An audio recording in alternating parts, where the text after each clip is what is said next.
पाकिस्तान के कानून के मुताबिक, पीपीसी के मुताबिक, यह कोई आम बात नहीं है कि आप एक आईनी इदारा जिसकी आईनी हैसियत है, जिसका सरबराह आईनी तौर पे लगाया गया है, मुशावरत के साथ लगाया गया है, और इन्हीं की मुशावरत के साथ फवाद चौधरी साहब उस मुशावरती अमल का हिस्सा थे जिसके तहत चीफ इलेक्शन कमिश्नर की तैनाती। प्रॉब्लम एक है कि इनकी आदतें बिगड़ी हुई हैं।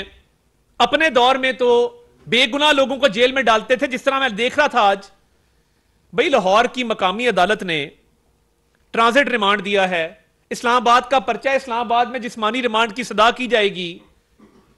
मैं लाहौर हाईकोर्ट के भी जज साहब से इल्तजा करूंगा कि निहाल हाशमी साहब ने इसी तरह की बात की थी जिस तरह की फवाद चौधरी साहब ने की है, और कहा था कि हम उनके खानदानों पे जमीन तंग कर देंगे। उसकी सजा भुगती थी 6 माह कैद।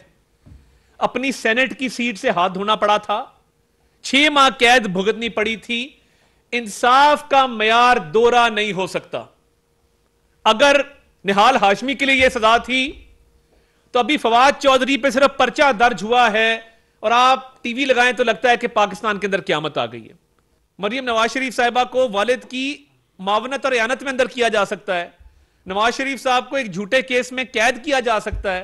पूरी फहरिस्त है, और इधर सरेआम धमकी देने पे कोई एक्शन ही नहीं है। उलट बाजपुर्स की जा रही है कि जी क्यों ये पर्चा दिया गया। पर्चा वैलिड है, पर्चा कानूनी है, उसके मेरिट्स पे बहस करेंगे।